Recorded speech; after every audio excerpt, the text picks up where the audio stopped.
November 1927, Fifth Avenue, New York City. A wrecking crew arrived at the corner of 57th Street. Their target was the largest private residence ever built in Manhattan, a 130-room palace occupying an entire city block. It had been the home of Cornelius Vanderbilt II, grandson of the Commodore, who built America's railroad empire. For 45 years the mansion had stood as a symbol of immense wealth, a French Renaissance too transplanted onto American soil. Limestone walls, carved stone figures, interiors layered in marble and gold leaf, created a house that proclaimed fortune with overwhelming confidence. Now it was being dismantled, not because of fire or structural failure, but because no one wanted it anymore. The annual tax bill of $30,000 had become a burden, and the world that created such palaces had faded. The Gilded Age began in the 1870s, when industrial expansion produced a new American aristocracy. Railroad magnates, steel barons, and oil monopolists built grand homes along Fifth Avenue to rival European nobility. They hosted extravagant balls, collected European art, and arranged marriages that linked their families to titled houses abroad. By the 1920s, that glittering era had dissolved. Mansions were replaced by department stores and apartment buildings. Fortunes faced taxation. The social order that sustained extreme displays of wealth weakened under the weight of World War, reform movements, and changing public values. The Vanderbilt mansion filled the block between 5th and Madison, 57th and 58th Streets. Built in 1882 and designed by architect George B. Post, it cost more than $3 million at the time, a staggering sum. Its exterior echoed the French Loire Valley, with steep roofs and intricate stonework. Inside, a 3-story hall rose beneath stained glass windows. A ballroom accommodated hundreds. A 2-story library housed rare volumes. Every chamber competed in ornamentation and scale. Cornelius Vanderbilt II died in 1899 at 55, worn down by managing railroad interests. His widow Alice maintained the mansion and its social rituals for decades. Yet even before World War I, the economics of such houses had grown challenging. Property taxes rose. Servant wages increased. Heating repairs and upkeep required constant spending. The war intensified change. Servant shortages made large staffs difficult to sustain. Social extravagance felt increasingly outdated in a world marked by loss and sacrifice. Alice Vanderbilt lived there until 1926. By then she was elderly, and the house had grown impractical. Fifth Avenue itself was transforming into a commercial corridor. After her death, heirs faced mounting costs exceeding $100,000 annually. Maintaining the property required dozens of servants and constant expenditure. The younger generation preferred modern townhouses or apartments. The mansion went on the market for $7 million, yet no buyer sought it as a residence. The land held greater value than the palace upon it. Luxury retailer Bergdorf Goodman acquired the property for its location. In 1927, demolition began. Crews stripped slate tiles, dismantled upper floors, and salvaged marble and carved wood where possible. Some elements were sold, most became rubble. Newspapers chronicled the gradual collapse of the once grand facade. The empty lot that remained marked more than architectural loss. It signaled the passing of an era. Commerce replaced aristocratic display. A modern Art Deco store rose where carved limestone once stood. The Vanderbilt mansion had not been the first Fifth Avenue palace to fall, but it was the largest and most symbolic. Its destruction confirmed that the Gilded Age had ended. That age had taken shape after the Civil War. Railroads unified the nation into a single market. In 1869, the transcontinental line connected east and west, shrinking travel from months to days. Industrialists consolidated power. Cornelius Vanderbilt mastered rail networks. Andrew Carnegie revolutionized steel production through vertical integration and modern processes. John D. Rockefeller dominated oil refining through consolidation and aggressive competition. Their fortunes grew in an environment with little regulation, no income tax until 1913, and minimal labor protections. Industrial output soared, cities expanded, and infrastructure advanced, yet inequality widened dramatically. The wealthiest amassed sums beyond precedent, while workers endured harsh conditions and insecurity. The term, robber baron, captured public resentment, while supporters called them captains of industry. Both views reflected elements of truth. In New York, wealth alone did not guarantee acceptance. Social authority rested with figures like Caroline Schermerhorn Astor, known as Mrs. Astor, representing established families. She defined elite society through exclusivity, famously identifying a select inner circle known as the 400. Her influence illustrated how status required both money and social sanction. By the early 20th century, reform movements, progressive taxation, antitrust legislation, labor activism, and shifting cultural values eroded the foundations of extreme concentration of wealth and display. The grand mansions of Fifth Avenue gradually disappeared, replaced by commercial buildings serving a broader public. The fall of the Vanderbilt Palace symbolized this transformation. A structure built to embody permanence proved temporary, and the society that created it yielded to a modern America, shaped by regulation, mass commerce, and changing ideals. She determined who belonged and who did not. Her approval opened every important door in New York society, and her disapproval closed them permanently. Old money families were included automatically. The Livingstons, the Stuyvesants, the Rhinelanders and others whose wealth stretched back to colonial times formed her foundation. Perhaps 50 to 70. 5 families she considered unquestionably legitimate. The remaining places were reserved for newer fortunes that proved themselves worthy. Proving worth required years of proper conduct. It required the right connections, advantageous marriages, refined taste, and above all, Caroline's personal favor. The Vanderbilts possessed extraordinary wealth, yet struggled for acceptance. The Commodore appeared too blunt, too visibly engaged in business battles, too unapologetic about competition. She considered him coarse. His son William seemed more polished, but the family name remained closely tied to trade. Acceptance came only after William's wife, Alva, forced recognition. In 1883, she hosted a costume ball so lavish and so magnificently excessive that it could not be ignored. The event cost more than $200,000 and welcomed 200 guests in elaborate dress. The entire house was transformed into a spectacle. It announced that the Vanderbilts had arrived. Caroline attended, and once she acknowledged them, society followed. Legitimacy was secured. The system required constant reinforcement. Each social season ran from November through early spring. Caroline hosted regular receptions and formal dinners. She occupied her permanent box at the Metropolitan Opera, attending not merely for music, but for visibility. From that vantage point she surveyed the audience, noting who appeared and with whom. Boxes reflected hierarchy, and placements signaled status. Calling cards functioned as social currency. Ladies left them when visiting.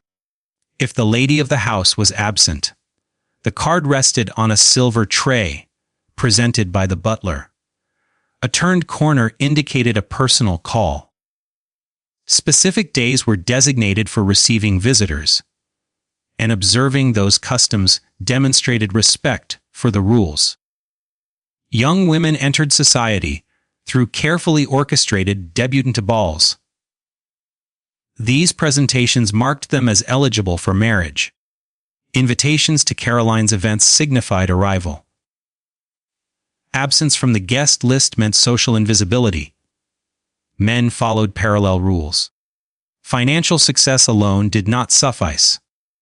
Proper club memberships were essential. The Union Club, the Metropolitan Club, the Knickerbocker Club provided spaces where elite bonds formed. Admission required sponsorship, and a single black ball could end consideration forever. The structure aimed to prevent easy mobility. Acceptance could not simply be purchased. It had to be granted. The system depended on new wealth desiring recognition.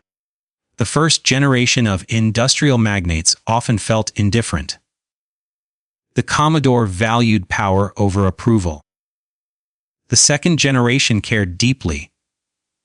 William Vanderbilt and especially Alva understood that position influenced marriage prospects, business relationships, and long-term reputation.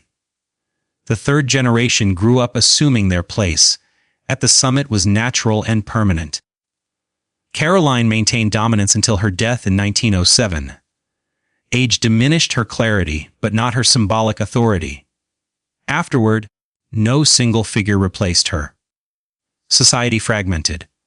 Multiple hostesses claimed influence, and the rules softened. During her peak decades, roughly 1875 to 1900, she exercised a form of power that wealth alone could not command. Families constructing grand residences along Fifth Avenue sought her acknowledgement, and their mansions stood as declarations of taste and status. In 1870, Fifth Avenue above 50th Street remained quiet and sparsely developed. 2 decades later, it had transformed into the most expensive residential corridor in America. Limestone palaces lined the avenue from 50th to 90th Streets. French chateaux, Italian Renaissance villas, buques, arts extravaganzas rose in rapid succession. The Vanderbilts initiated the movement. William Henry Vanderbilt began building in 1879, commissioning a massive residence at Fifth Avenue and 51st Street, then adding adjoining homes for his daughters. The project cost nearly $2,000 million. Architectural fashion shifted quickly toward white limestone and French-inspired design. Richard Morris Hunt, trained at the École des Beaux Arts in Paris, became the preferred architect. He understood how to translate ambition into stone. In 1883, he designed a grand chateau for William Kissam Vanderbilt and Alva at 52nd Street. Medieval tapestries, stained glass, carved wood imported from Europe, and millions spent on decoration established a new standard. Competition intensified. Each new residence aimed to surpass its neighbors. Andrew Carnegie built farther uptown between 90th and 91st Streets in 1899, choosing a restrained style that still occupied an entire block front. Henry Clay Frick later constructed a classical mansion designed to display his growing art collection, opening in 1914 as the era waned. The Astor family expanded its holdings steadily along the avenue. Senator William Andrews Clark built an immense 121-room residence completed in 1911, extravagant in scale and cost. Construction demanded armies of craftsmen. European marble arrived by ship. Italian artisans carved stone. French decorators installed paneling and furnishings. Building required years. Noise and disruption filled the avenue. Yet few protested because nearly everyone planned their own grand project. Staffing these palaces required dozens of servants. Butlers, housekeepers, cooks, footmen, maids, chauffeurs, grooms, and groundskeepers sustained daily operations. Servants lived in modest quarters above or below the lavish main floors, moving through separate staircases to remain unseen. Expenses extended far beyond construction. Property taxes, insurance, heating coal, and constant maintenance drained fortunes steadily. For roughly 2 decades, from the mid-1880s to the early 1900s, Fifth Avenue became a canyon of concentrated wealth. Families worth hundreds of millions lived within a few blocks. They attended the same balls, arranged marriages among themselves, and directed corporate power from drawing rooms overlooking the avenue. Crowds gathered on Sundays to admire the spectacle from the sidewalks. The residents tolerated the attention as the price of visibility. The permanence of this world seemed unquestionable. Wealth would endure, heirs would inherit, and mansions would stand for generations. Yet beneath the glitter, pressures were building in factories, tenements, newspapers, and political movements. The foundations of the Gilded Age were already weakening. A Gilded Age ball embodied that world. Invitations arrived on heavy engraved cards stock weeks in advance. Attendance was expected. These gatherings shaped reputations, marriages, and alliances. Preparation consumed days. Women selected new gowns that balanced fashion and restraint, often costing thousands of dollars. Diamonds, emeralds, rubies, and sapphires adorned necks and wrists, signaling wealth and serving as portable security. Hair was arranged into towering styles by maids working for hours. Men wore standardized evening dress: black tailcoat, white waistcoat, white bow tie, white gloves. Uniformity shifted attention toward the women's display. Carriages arrived deliberately between 9 and 10. Awnings stretched from curb to entrance. Red carpets covered sidewalks. Liveried footmen stood at attention while police restrained curious crowds. Inside, rooms were cleared for dancing. Thousands of flowers filled every corner. Brilliant lighting ensured that jewels sparkled and every gesture was visible. Hosts greeted guests in receiving lines while names were announced. An orchestra played waltzes and later the newer dances that younger guests favored. Sequence mattered. Older couples danced first, followed by younger married guests, and finally unmarried women with suitable partners. Mothers observed attentively, measuring interest shown to their daughters. Men assessed potential brides and their families. Conversations during dances and between them carried social and financial implications.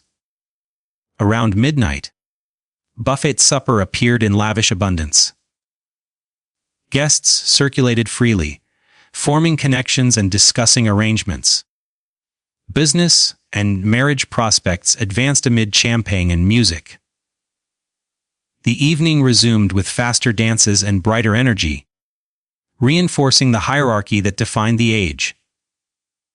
Beneath the elegance lay calculation, ambition, and the constant effort to secure position within a carefully constructed world. The rules softened slightly as the evening stretched on and champagne began to take effect. The mood loosened, never descending into scandal, but relaxing enough that laughter grew warmer and conversation moved more freely. There was no fixed ending hour. Guests departed at their discretion, while the host and hostess remained in place until the final carriage rolled away, sometimes at 3 or 4 in the morning.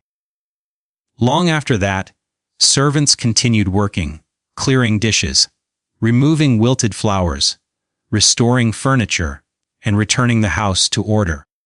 Many labored until dawn, The following day, newspapers reported on the grandest events.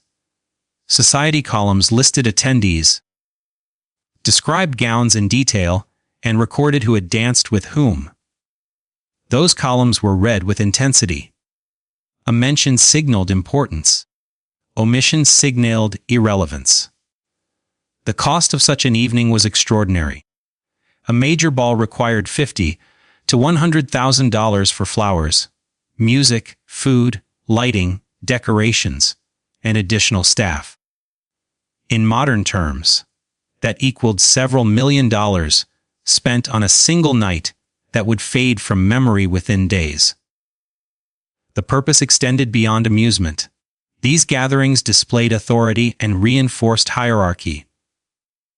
Every engraved invitation, every orchid arrangement, every bottle of champagne communicated that the host possessed the means to provide magnificence, and that the guests were worthy of inclusion. During the social season, large balls occurred nearly every week. Smaller gatherings filled the calendar in between. Dinners, receptions, theater outings, and opera evenings consumed months of the year. The wealthy devoted vast resources of time, energy, and money to entertaining one another. The structure endured as long as all participants agreed it held value.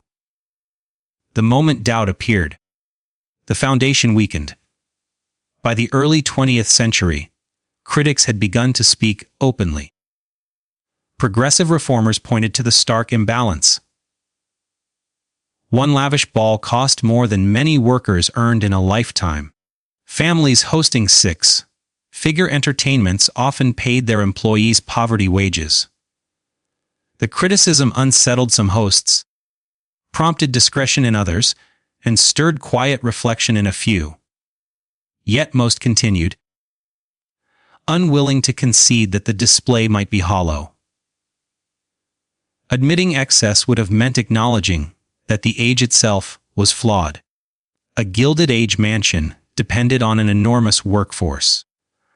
Behind every glittering event stood dozens of individuals whose labor sustained the illusion of effortless elegance. A typical Fifth Avenue residence employed 30 to 50 staff members. Larger households required 70 or more. Summer estates operated with equally large crews, expanded further for special occasions. The hierarchy below stairs mirrored the rigid order above. The butler supervised male servants, managed the wine cellar, directed formal service, and attended personally to the master. His compensation reflected his authority. The housekeeper supervised female employees, controlled linens and accounts, and ensured daily operations ran smoothly. Together they formed the managerial core of the household. Specialized roles followed. The cook directed the kitchen with strict discipline, often supported by assistants and scullery maids. In prestigious homes, French chefs commanded respect and higher salaries. Ladies' maids dressed their mistresses and daughters, styled hair, maintained wardrobes, and handled delicate fabrics with expertise. Valets performed similar duties for men of the house. Footmen, selected partly for appearance, served at table and answered doors in elaborate livery, forming part of the visible display. Maids divided responsibilities among public rooms, private chambers, kitchens, and laundry spaces. At the bottom stood scullery workers, frequently young immigrants earning meager wages for the dirtiest tasks. Their days stretched to 16 hours, their rooms small attic quarters, their hope fixed on gradual advancement. Work began at dawn. Fires were lit, hot water carried, chamber pots emptied, breakfasts prepared and served. Public rooms had to appear immaculate before the family descended. Domestic workers were trained to remain unseen. Visibility suggested failure. Lunch preparation followed, then afternoon duties. then dinner service executed with precision. After guests departed, cleaning resumed. Kitchens were scrubbed, silver polished, floors washed. Sleep came late and ended early. One partial day off per month was common. Conditions varied widely. Some employers offered decent accommodations and occasional generosity. Others crowded servants into unheated spaces, deducted wages for minor errors, and dismissed workers without warning. Employment offered no security. Injury meant replacement. Kitchens burned hot, laundries used harsh chemicals, ladders carried risk. There was no compensation for harm. Wages, though modest, included room and board. Many workers saved diligently, sending money home to relatives abroad. Even so, inequality remained impossible to ignore. A maid earning a few $100s a year dressed a woman whose gown cost the same amount. A footman serving rare wines handled bottles priced beyond his monthly pay. Power imbalances defined daily life. Romantic relationships among staff were often forbidden. Pregnancy could mean instant dismissal. Young women faced particular vulnerability, lacking protection or recourse against misconduct. Domestic labor remained largely unorganized. Workers lived within the households they served and could be replaced quickly, leaving little opportunity for collective action. By the early 1900s, alternatives emerged. Factory jobs offered independence and predictable hours. Although wages might be lower, personal freedom appealed strongly. The supply of household labor began to shrink. Employers struggled to recruit and retain competent staff. Wages rose, yet standards slipped as experience declined. World War I accelerated the shift. Young men left for military service. Women entered industrial work, tied to the war effort. Domestic service came to seem antiquated, associated with European aristocracy, rather than modern America. Maintaining vast mansions with reduced staff proved increasingly impractical. Costs climbed even as service deteriorated. Residences built as monuments to permanence became burdens, without the workforce required to sustain them. While the domestic system strained, another pursuit consumed American millionaires: the quest for cultural legitimacy. Their fortunes exceeded those of many European nobles, and their homes surpassed European palaces in scale. Yet lineage could not be purchased. Titles and centuries of heritage remained beyond reach. To bridge the gap, they turned to art. Old master paintings, Renaissance sculptures, medieval tapestries, and rare manuscripts offered symbolic inheritance. European aristocrats, burdened by declining agricultural income and mounting expenses, possessed treasures but needed cash. American industrialists possessed cash but sought refinement. A vast transatlantic market emerged in the late 19th century. Banker J. P. Morgan acquired collections on an unprecedented scale, purchasing entire estates and amassing paintings, rare books, antiquities, and decorative arts. Ownership itself signified authority. Henry Clay Frick focused intensely on old masters, building a Fifth Avenue residence designed as both home and gallery. He paid enormous sums for works by Rembrandt, Vermeer, Van Dyck, and Velázquez, confident that great art conferred distinction.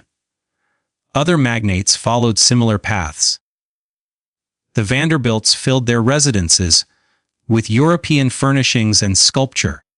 William Randolph Hearst purchased entire architectural interiors, dismantling ceilings and fireplaces from European estates for reinstallation in American properties. Dealers such as Joseph Duveen connected European sellers with American buyers, shaping tastes and elevating certain artists to prized status. Thousands of artworks crossed the Atlantic between 1870 and 1914. Private European estates were emptied, while American mansions filled with imported heritage. European observers expressed mixed emotions, balancing financial necessity against cultural loss. American museums later benefited as collectors bequeathed their holdings, enriching institutions like the Metropolitan Museum and transforming private galleries into public legacies. Critics argued that buying culture differed from creating it. Some American collectors relied heavily on dealers' advice, acquiring art for prestige more than understanding. Others pursued knowledge sincerely, studying history and cultivating informed taste. Competition among buyers drove prices to extraordinary heights, reinforcing the connection between wealth and cultural power. In drawing rooms illuminated by chandeliers and in galleries lined with old masters, the Gilded Age elite attempted to solidify their standing. Yet beneath the surface of elegance and acquisition, economic strain, social criticism, and labor shortages signaled that the system supporting such grandeur was steadily eroding. Americans, determined not to be outdone, paid whatever was asked. By the early 1900s, the finest European masterpieces were increasingly in American hands. For centuries, great paintings had remained in Europe. Now they were crossing the Atlantic in vast numbers, and museums around the world took notice. American institutions were emerging as major cultural centers. Owning important works carried expectations. Collectors were encouraged to share their treasures, either by donating them to museums or by opening their homes to scholars. Many Gilded Age patrons accepted that responsibility. They viewed themselves as stewards rather than mere owners. The paintings would outlive them, and their legacy would be measured by access, not possession. The First World War altered the tone of this cultural exchange. Purchasing European art, while American soldiers fought on European soil, felt different. What once seemed refined and sophisticated became morally complicated. After the war, collecting continued, but the atmosphere had changed. The millionaires who had built vast private galleries were aging or dying, and their heirs often lacked interest in maintaining such enormous collections. Great assemblages fragmented. Museums acquired many pieces, and some works returned to Europe. The concentrated private galleries of the Gilded Age slowly dispersed. The entire effort revealed a central truth about Gilded Age wealth. These men could purchase nearly anything except legitimacy, cultural authority, and the deep respect born of centuries of tradition. They could own Rembrandt, but they could not erase the fact that their fortunes came from oil fields and steel mills. They remained American businessmen who had grown extraordinarily rich. The acquisitions could not transform their origins, yet the art endured. Today, the works they collected still hang in American museums. Their fortunes faded. Many of their mansions were demolished, but the canvases survived.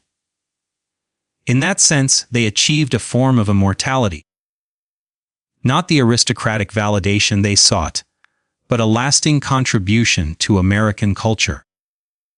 The wealthy believed they controlled their public image. They owned newspapers, funded charities, and constructed libraries and museums, bearing their names. They assumed generosity would secure admiration. Then investigative journalists reshaped the narrative. The term muckraker was popularized by Theodore Roosevelt, drawn from Pilgrim's Progress by John Bunyan.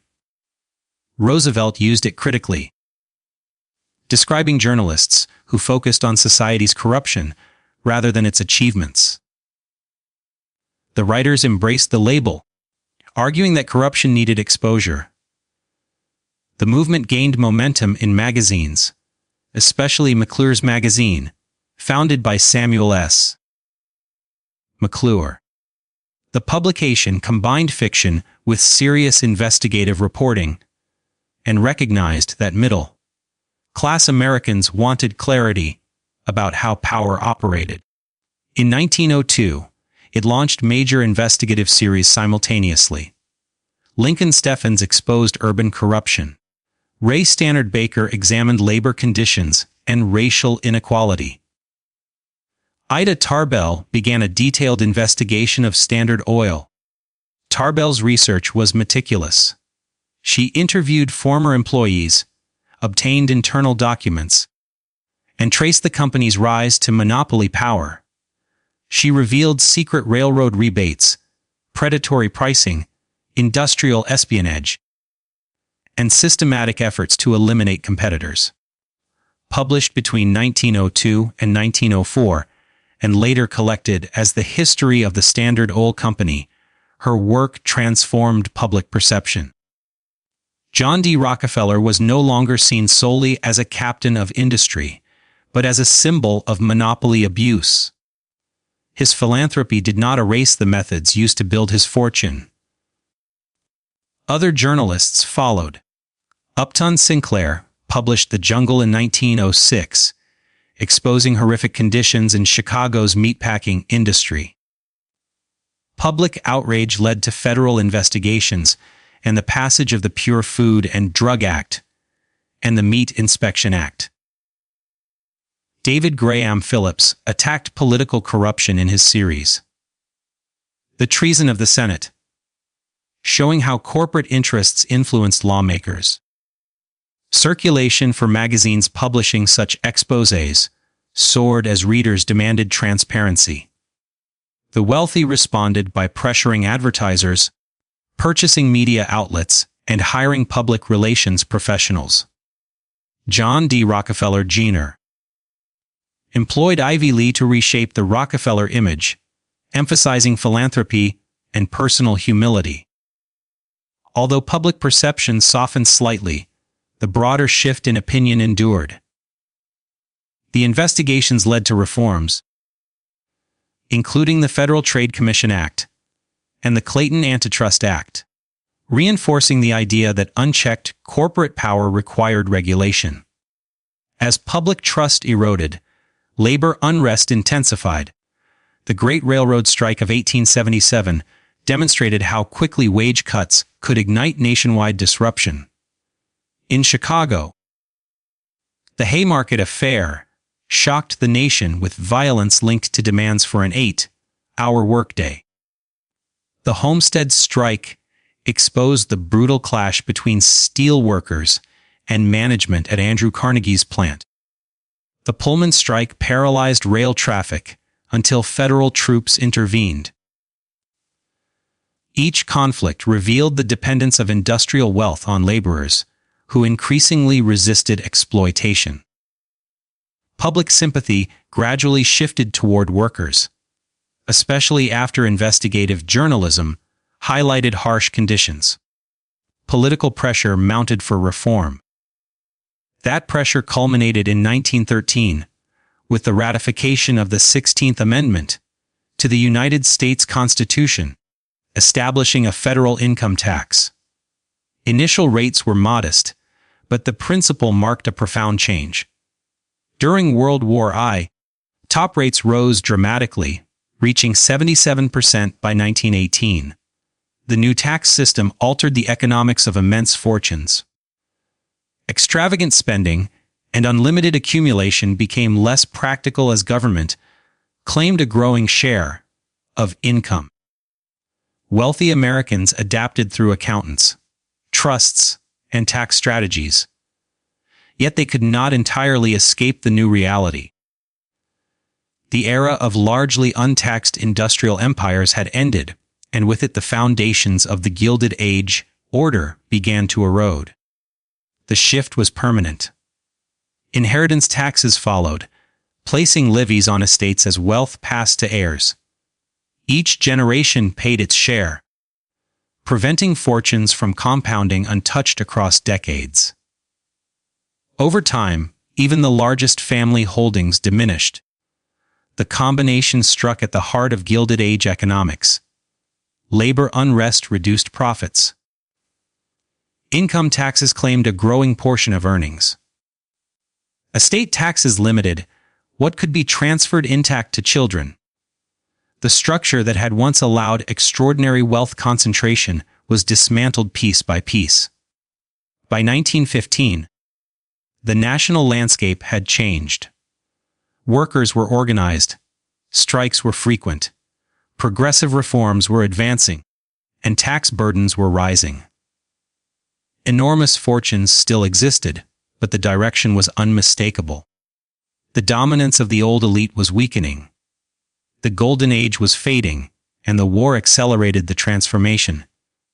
In August 1914, Europe descended into conflict after the assassination of Archduke Franz Ferdinand in Sarajevo. Alliances triggered a chain reaction. Austria-Hungary moved against Serbia, Russia mobilized, Germany invaded Belgium. France and Britain entered the fighting. Within weeks, the continent was engulfed in the largest war the world had yet seen. The United States initially remained neutral under Woodrow Wilson. But even from across the Atlantic, the conflict shattered the world that had produced the Gilded Age. European aristocracy suffered catastrophic losses. Young British lords died in trenches. French nobles fell at Verdun. German princes were killed on the front lines. The officer corps, drawn heavily from aristocratic families, led from the front and paid heavily in blood. Entire family lines ended. Estates passed to distant relatives. Social structures that had endured for centuries fractured within 4 years. That aristocracy had long served as the model American millionaires admired and imitated. Fifth Avenue mansions echoed European palaces. Social rituals copied court traditions. American heiresses married titled Europeans seeking status. The war exposed the vulnerability of that system. Titles and lineage offered no protection against artillery and machine guns. The aristocracy appeared mortal, fragile, and human rather than inherently superior. The war also demonstrated that governments could command economies on an unprecedented scale. Nations imposed rationing, price controls, conscription, and centralized planning. The laissez-faire capitalism that had enabled massive fortunes gave way to state-directed production. Economies reorganized for survival, and societies adapted. The success of wartime mobilization challenged assumptions about the limits of government power and undermined ideological certainty about unrestricted markets. When the United States entered the war in 1917, changes intensified. Income tax rates climbed dramatically, with top rates reaching 77% by 1918. Federal revenue surged. The government required labor as well as money. Women entered factories in vast numbers, performing industrial work once reserved for men. Economic independence expanded, and many women resisted returning to pre-war domestic roles after the armistice. Domestic service declined sharply. Young women who once worked as maids found factory wages higher, and the independence more appealing. The shortage of household help worsened. Families that had once employed dozens of servants struggled to hire even a fraction of that number. Maintaining enormous residences without adequate staff became impractical. Standards slipped. Rooms went unused. Palaces built for full domestic armies felt hollow and unmanageable. Public attitudes toward wealth display shifted as well. With soldiers dying overseas, conspicuous consumption seemed inappropriate. social events became smaller and more restrained. Competition over extravagance lost its appeal. A generation that matured during wartime absorbed new lessons. Aristocracy proved fragile. Government intervention proved effective. Women demonstrated competence in industry. Organized labor gained visibility. The moral certainty of unlimited wealth accumulation eroded. The Russian Revolution of 1917 heightened anxieties among American elites. The overthrow of the Romanov dynasty and the rise of Bolshevism illustrated how extreme inequality could culminate in upheaval. Some wealthy Americans accepted reforms as a safeguard against instability. Others resisted, attributing unrest to agitators rather than structural problems. The tension persisted into the 1920s, but momentum favored change. The war disrupted cultural exchange as well. For decades, Americans had purchased European art in vast quantities. Wartime upheaval stalled that market. More importantly, global power dynamics shifted. The United States emerged as a creditor nation. Europe owed debts. The sense of American cultural inferiority diminished as financial and political influence grew. When the armistice arrived in 1918, the country stood transformed. Government was larger. Taxes were higher. Labor was more organized. Women were advancing toward national suffrage. The assumptions that had sustained concentrated fortunes since the 1870s were weakened. Unlimited accumulation no longer seemed inevitable or unchallengeable. By the 1920s, heirs confronted stark economic realities. Cornelius Vanderbilt III inherited his grandfather's massive mansion at 5th Avenue and 57th Street in 1926. The residence, built by Cornelius Vanderbilt II in 1882, contained 130 rooms and occupied an entire city block. Construction had cost more than $3 million. Annual expenses, including taxes, maintenance, utilities, and staffing, soared into the hundreds of thousands. Income taxes, which had not existed during his grandfather's rise, now reduced earnings significantly. Estate taxes further diminished inherited wealth. The economic formula that had made such palaces feasible no longer applied. Maintaining a Fifth Avenue mansion required extraordinary annual income even after taxes. The burden proved unreasonable. Cornelius Vanderbilt III sold the property to Bergdorf Goodman, which sought the land rather than the structure. The mansion was demolished within months. Similar decisions unfolded along Fifth Avenue. Mansions associated with families, like the Astors and others, disappeared as maintenance costs, taxation, and shifting land values made them unsustainable. Some families attempted adaptation by closing sections of their homes or reducing staff, but large structures deteriorated without full support. Conversion to apartments or offices proved costly and impractical. The land itself often held greater value than the buildings. Developers replaced private palaces with commercial properties and apartment houses capable of generating steady revenue.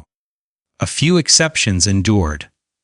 The residence of Henry Clay Frick became the Frick Collection, preserved as a public museum. Other former mansions found institutional uses. Most, however, vanished. In 1890, Fifth Avenue was lined with grand residences. By 1930, the majority were gone. Structures intended to last centuries survived only decades. The transformation extended into the 1920s and 1930s as Art Deco towers replaced chateau-inspired facades. Private privilege gave way to commercial access. Apartment buildings housed hundreds, where single families once lived. The new architecture emphasized modern lines, an American identity, rather than European imitation. The physical landscape reflected a deeper shift in values. The demolitions marked more than architectural change. They signaled the end of an economic and social system that had sustained concentrated fortunes and private palaces. The heirs were not incompetent. They lived in a different fiscal and cultural era, one defined by higher taxes, higher operating costs, and evolving social priorities. The mansions fell not through catastrophe, but because the world that supported them no longer existed. The future replaced the past. Bergdorf Goodman's new building on the Vanderbilt site opened in 1928. Elegant in design, yet unmistakably commercial, it represented a new era. Anyone with money could enter. No social credentials were required. No calling cards or formal introductions were necessary. Customers simply walked in and shopped. The transformation was complete. Where society's 400 once gathered in exclusivity, thousands now moved freely through retail floors. The apartment buildings that replaced other mansions followed the same direction. Buildings like 740 Park Avenue, completed in 1930, housed wealthy families, but not in isolation. Instead of one family occupying an entire block, dozens shared a single address. They shared lobbies, elevators, and professional staff. The extreme privacy and separation of the Gilded Age mansion disappeared. These apartments remained luxurious. They featured large rooms, high ceilings, and refined architectural details. Yet they were still apartments. Residents did not employ armies of personal servants. Buildings provided doormen, maintenance crews, and cleaning staff. Services became professionalized and shared. The system was more efficient, less wasteful, and better suited to the economic realities of the time. The financial logic was undeniable. An apartment building generated income for its owners, while offering efficient housing for residents. Land was used productively. Taxes could be supported through rental revenue. The structure sustained itself in ways that single-family mansions never could. Not every Gilded Age structure disappeared. A select few survived by changing their purpose. Private residences became museums, clubs, schools, and cultural institutions. Survival required public access. Private palaces were transformed into shared resources. The Frick Collection opened in 1935. Henry Clay Frick had planned for this transition. His mansion was designed to house his art permanently. After his widow's death in 1931, the residence and collection transferred to a trust. Renovations adapted the home for museum use. Visitors who once would never have crossed its threshold could now enter freely.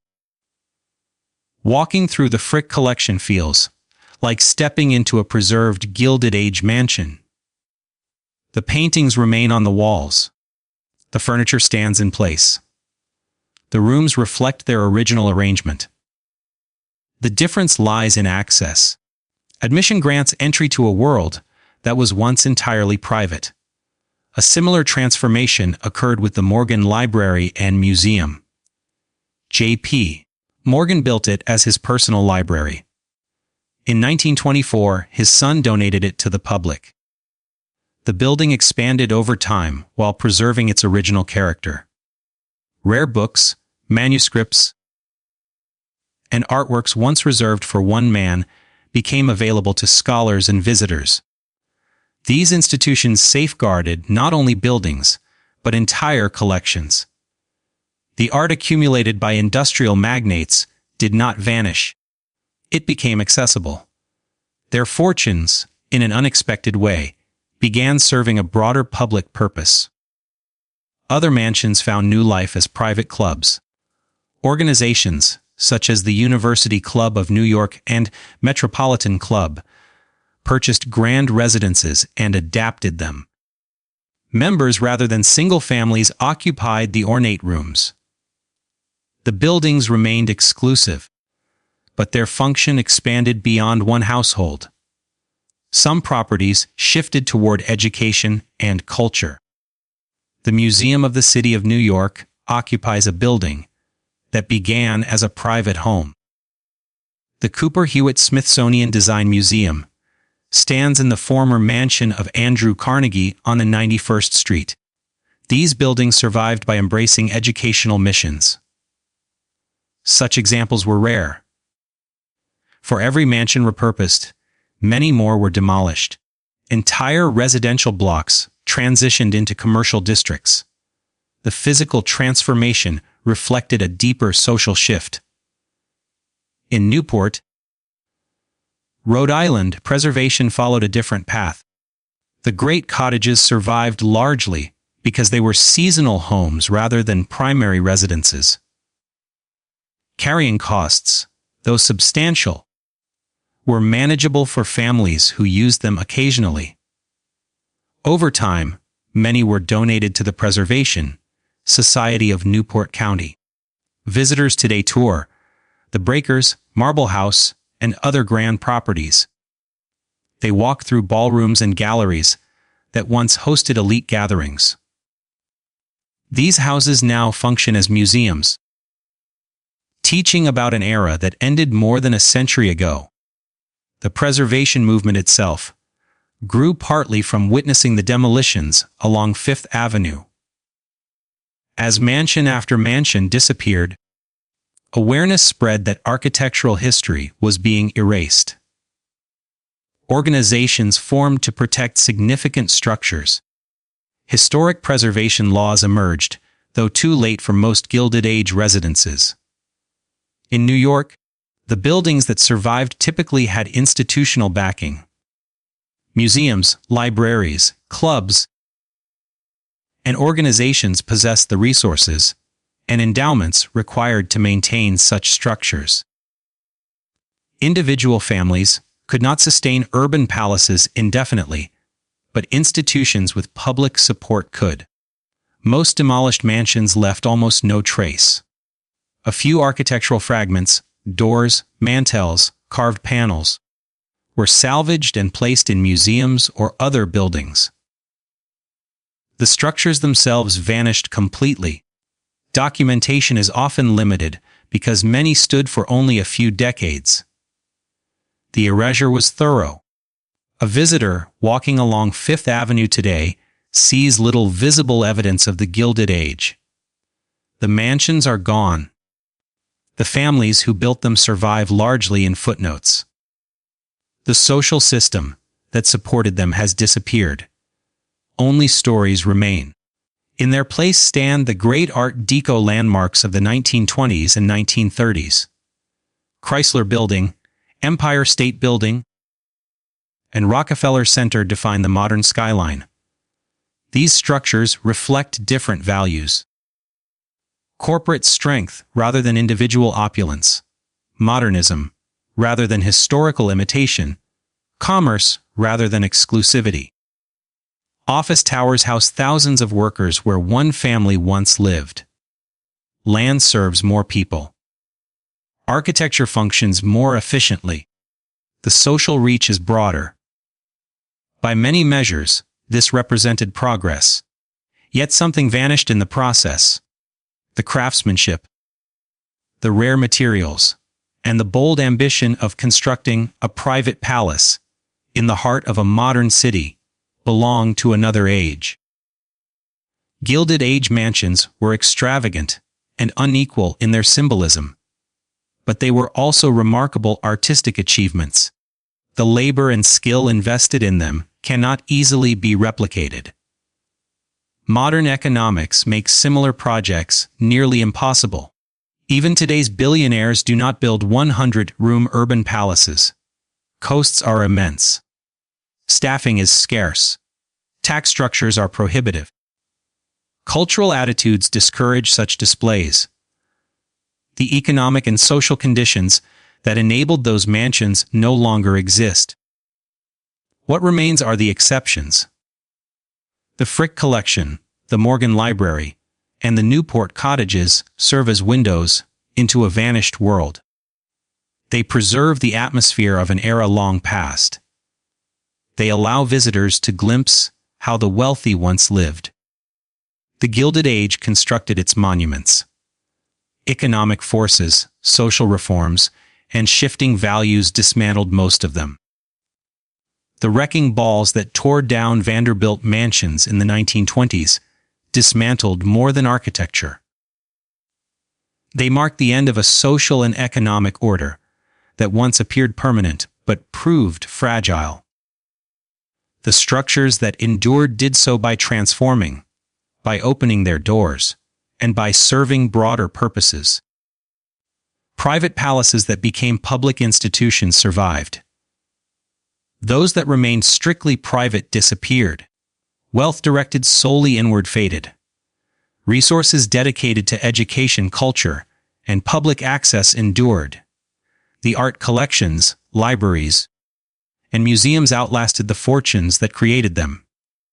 The Gilded Age ended. Its mansions fell. Its social system dissolved, then reshaped itself into institutions that serve wider audiences. What survives today stands not as monuments to private wealth, but as shared heritage, repurposed and democratized for generations to come.